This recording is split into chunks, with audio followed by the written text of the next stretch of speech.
kita malah lebih banyak kesibukannya itu di rumah tahfidz sekarang ini.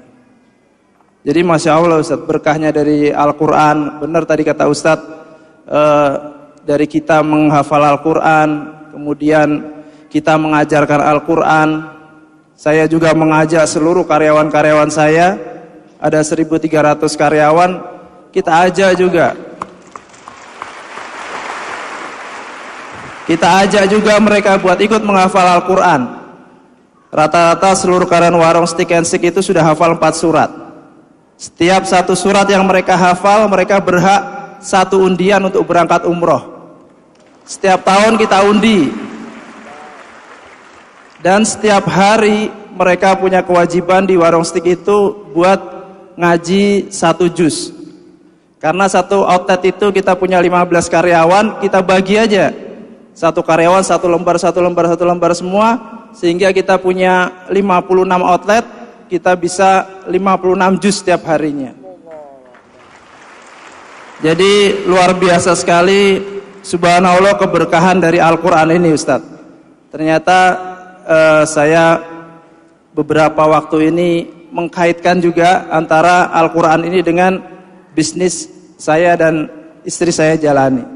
Dan sekarang alhamdulillah, selain bebek goreng Haji Selamat, saya juga ada usaha yang lain, warung penyet.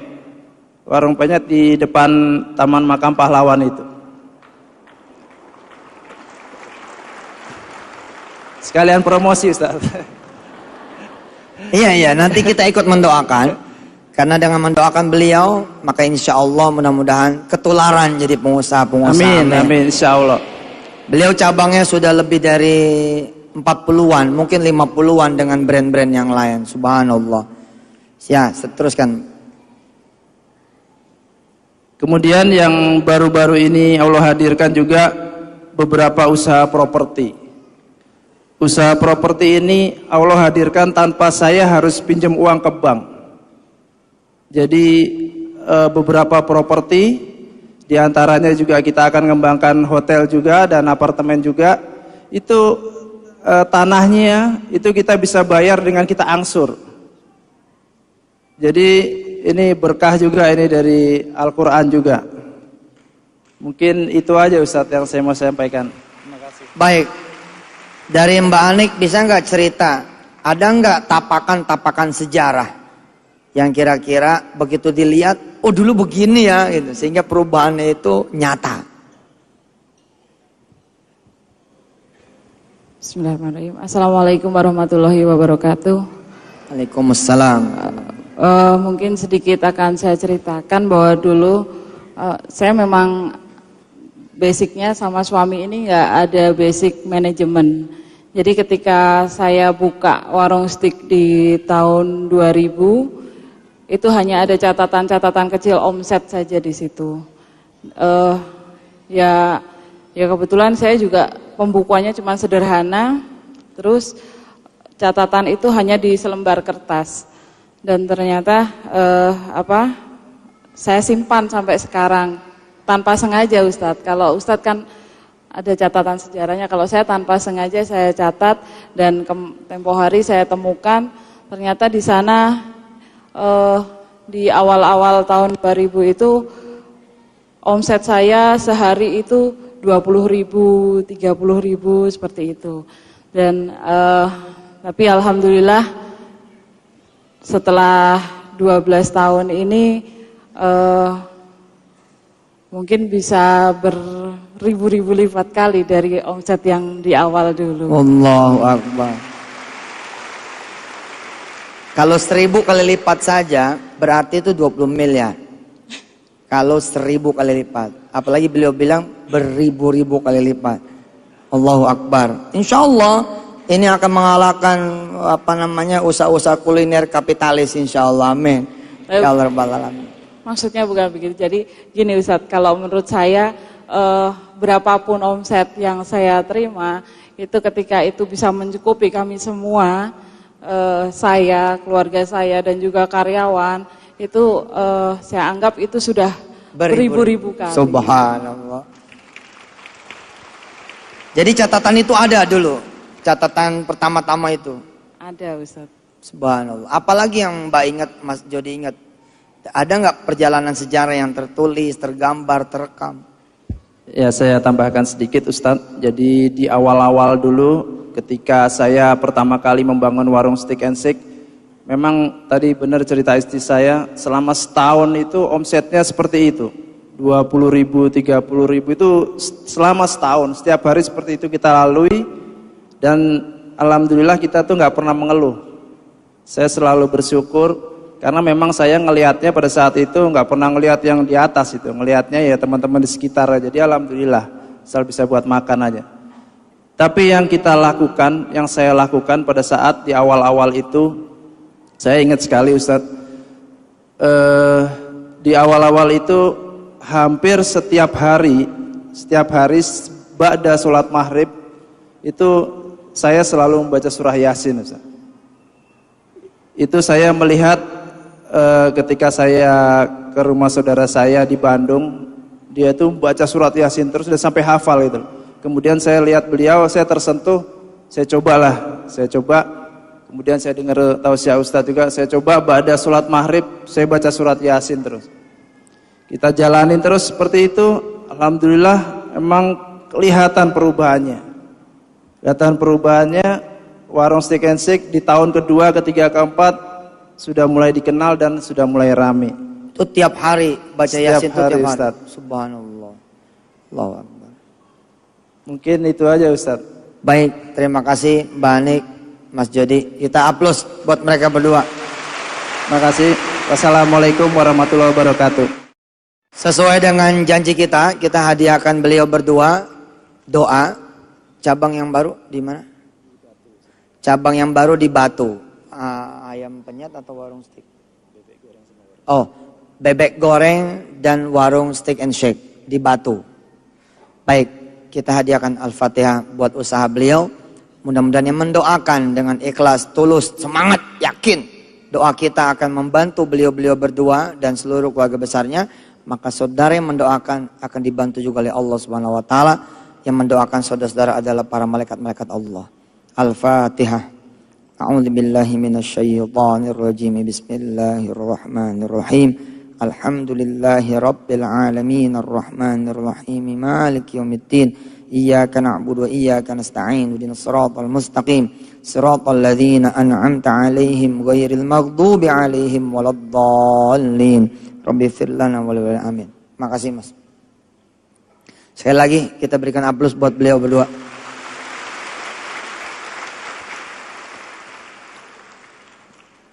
Lihat ya, bacaan yang tidak berubah saja Yasin tok. Yang menjadi polemik di luaran sana. Tapi sudah mampu mengubah mereka semua. Apalagi saya menawarkan kepada saudara-saudara semua bacaan yang berbeda dengan pengalaman yang berbeda setiap harinya. Tadi sampai mana? Ternyata Mansur sampai juz 2. Begitu dia lihat cek rekeningnya nambah 2 juta. Rumah masih ngontrak, belum bekerja, utang belum berkurang, tapi rekeningnya nambah 2 juta. Dia penasaran. Dari mana ini duit 2 juta? Dia buka catatannya.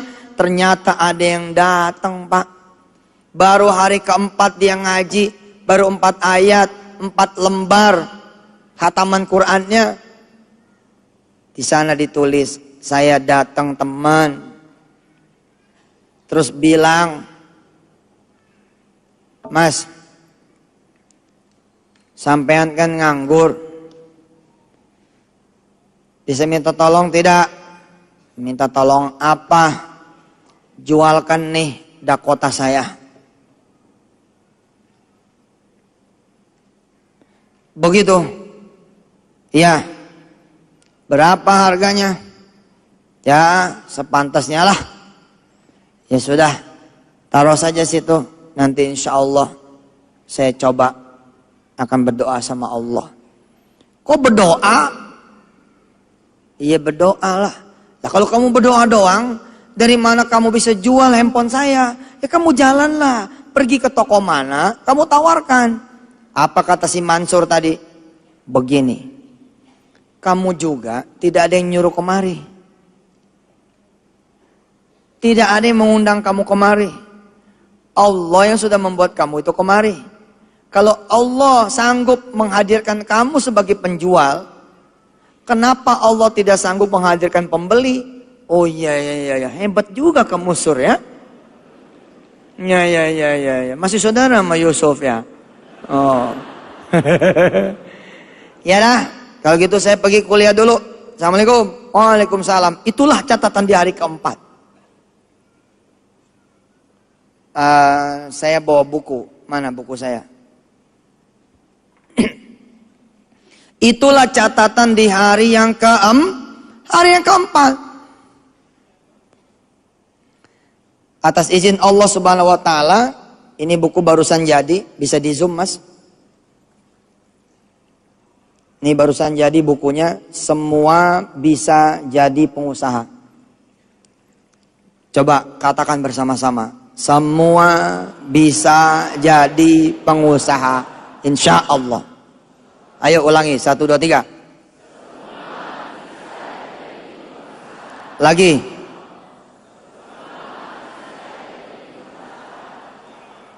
Nah, buku-buku ini berasal dari catatan-catatan serpihan seperti itu.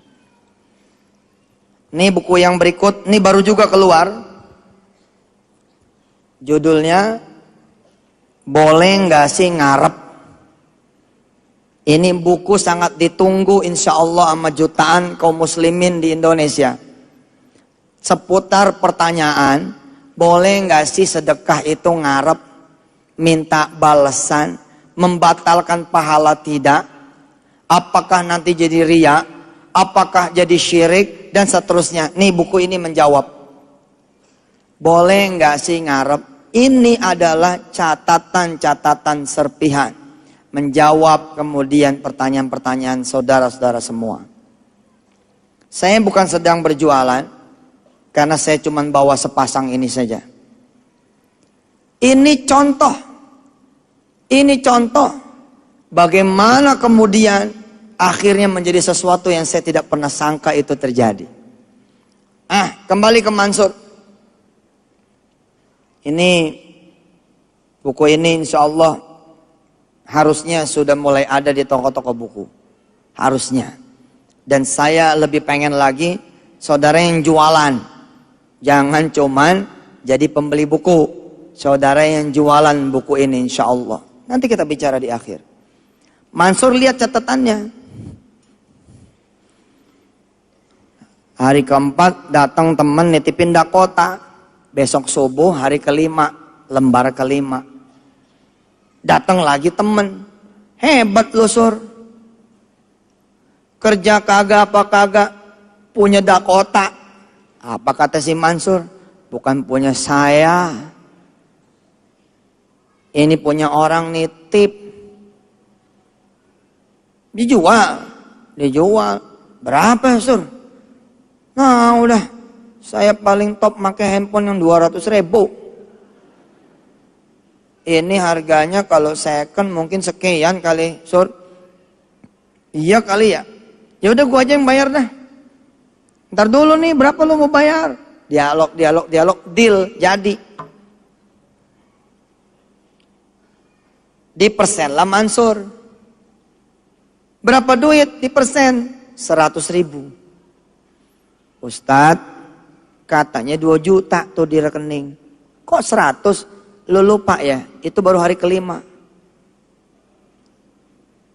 Sedangkan hari di mana dia sadar duitnya 2 juta, itu di hari ke-21. Lihat apa yang Allah lakukan untuk Mansur.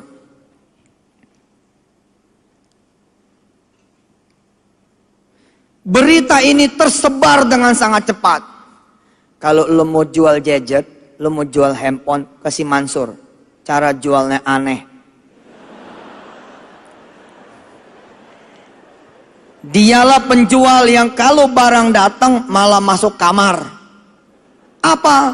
Katanya kalau Allah bisa mendatangkan penjual, maka Allah bisa mendatangkan pembelinya. Orang kemudian ramai-ramai menitipkan kepada dia. ada komputer bekas, ada yang lain-lain. Penuh satu ruang tamu.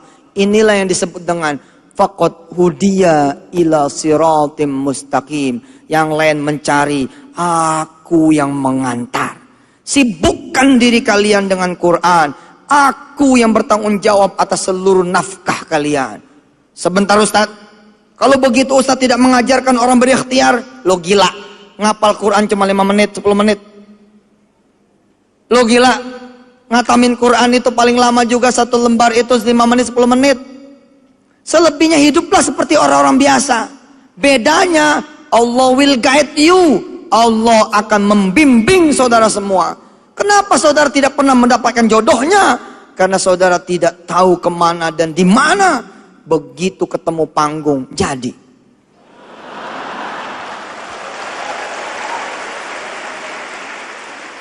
Siapa yang menunjukkan? Semua dialah Al-Hadi. Dialah yang memberikan petunjuk. Mansur bersyukur kepada Allah. Dia tidak berhenti. Dia terusin bacaan Qur'annya. Sampailah dia juz ketiga selesai. Masuk juz yang keempat. Kita baca bareng-bareng. Lan tanalul birra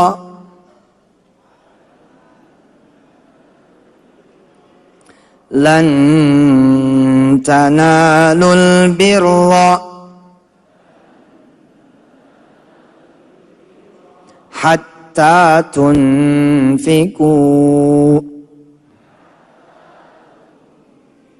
mimma tuhibbun.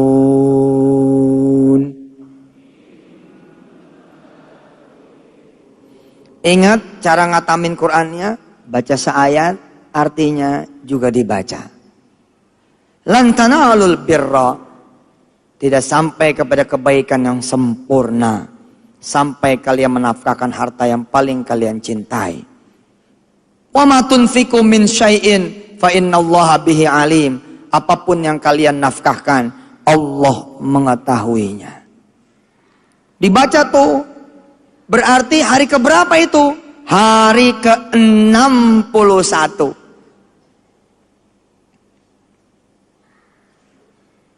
Kullu ta'ami kana hilal li bani Israila illa ma harrama Israilu ala nafsihi min qabli an tunazzala at-Taurah. Qul fa'tu bit-Taurati fatluha in kuntum shadiqin. Assalamualaikum. Ada yang ucap salam. Assalamualaikum. Ada yang ucap salam. Shadaqallahul azim. Waalaikumsalam. Bentar ya. Lagi ngatamin Quran. Iya nggak apa-apa Mas. Boleh tunggu di sini? Boleh.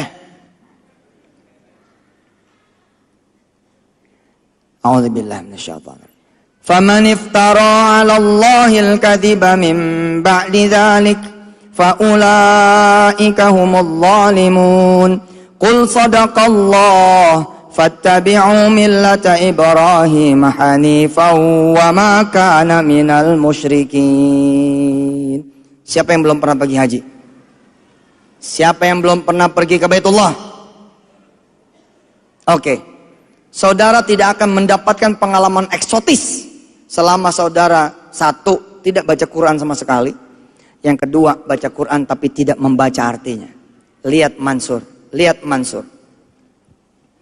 Peraturannya, setiap baca satu ayat, baca terjemahnya. Oke? Kullu ta'ami kana hilal li bani Israila illa ma harrama Israilu ala nafsihi min qabli an tunazzala at-Taurah. Qul fa'tu bit-Taurati fatluha in kuntum shadiqin. Faman iftara 'ala Allahil kadhiba min ba'di dzalik faulaika humul zalimun. Sampai nih ayatnya. Saya akan bacakan ayat ini saudara berdoalah kepada Allah agar apa yang terjadi sama Mansur terjadi sama saudara-saudara semua. Ayat yang berikut adalah ayat tentang Baitullah Al-Haram. Ente bekas pegawai superstore, manajer superstore, lalu buka supermarket biasa, yaqulu lahu kun fayakun. Di situ ditulis Ustadz Haji Yusuf Mansur.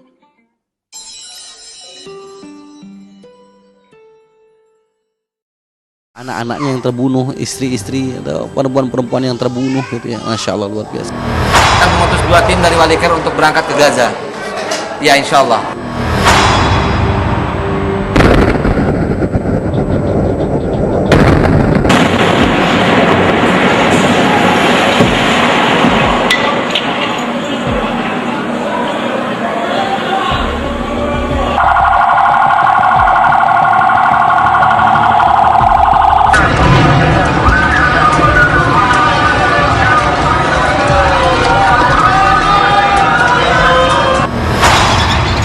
Tragedi kemanusiaan di Gaza, Palestina masih membara. Serangan bertubi-tubi pasukan Zionis Israel yang kian brutal selama hampir 3 pekan ini telah menewaskan lebih dari 600 jiwa rakyat Palestina. Mirisnya, banyak di antara korban meninggal adalah ibu-ibu dan anak-anak tak berdosa. Kecaman terhadap tindakan keji agresi militer Israel atas Palestina pun terus disuarakan.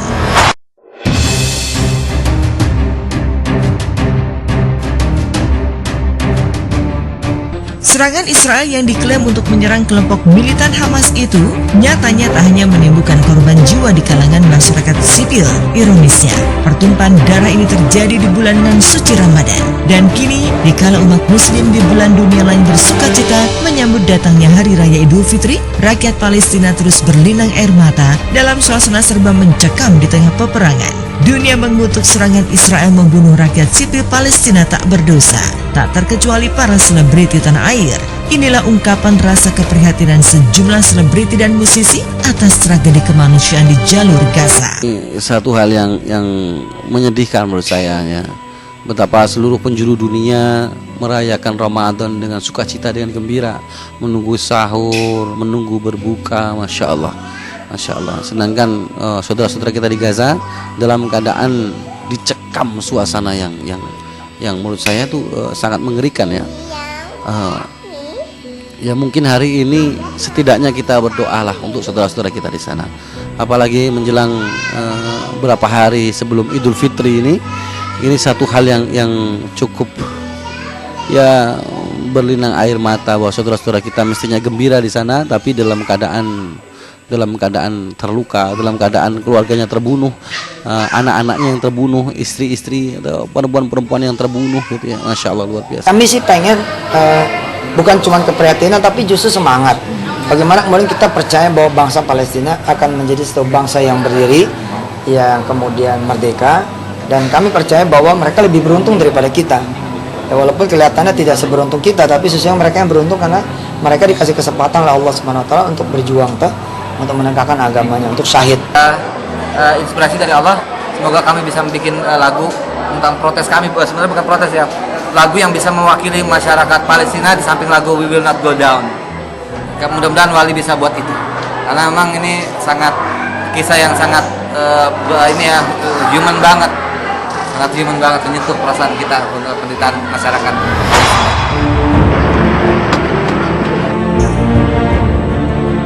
Duka rakyat Palestina adalah duka seluruh umat muslim dunia.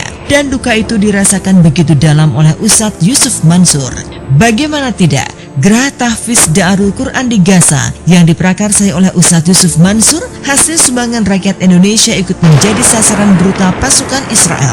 Ironisnya, Geraha Tahfiz yang rencananya akan digunakan untuk anak-anak Gaza menghafal dan mengkaji Al-Quran baru saja diresmikan pembangunannya hancur akibat rudal pasukan Israel. Seperti apa reaksi Yusuf Mansur saat mendengar Geraha Tahfiz porak-poranda akibat ulah Zionis Israel? Lantas apa yang akan dilakukan Yusuf Mansur setelah cita-cita mulianya lewat rumah Tahfiz itu hancur begitu saja? Benarkah Yusuf Mansur tidak akan membangun lagi Geraha Tahfiz di jalur Gaza?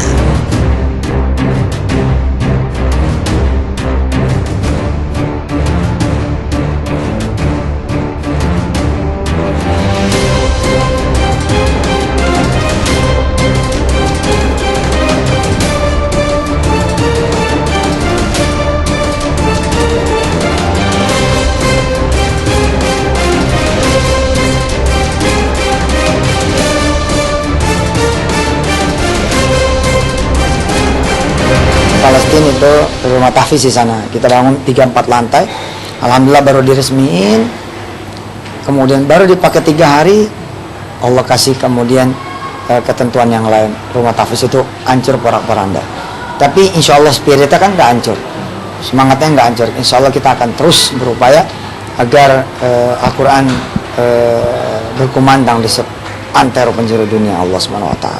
Ya, di Gaza tentu kita tidak akan bangun dulu, kemungkinan besar juga tidak akan bangun lagi, tapi kita akan ganti kebijakan itu dengan mengambil anak-anak Gaza untuk keluar dan belajar di Indonesia atau di Malaysia atau di Singapura atau di Brunei, atau malah di Madinah dengan biaya dari kita semua.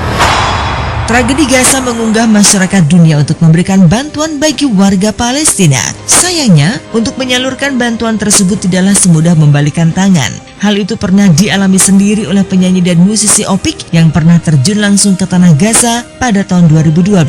Gaza ibarat penjara raksasa yang menyulitkan pihak luar untuk masuk ke sana memberikan bala bantuan. Berkali-kali menggalang dana untuk para korban Gaza, kali ini penyanyi religi bernama asli Aunur Rafiq Lil Firdaus itu berharap pemerintah kita bisa tegas dan turun tangan menangani konflik berkepanjangan itu.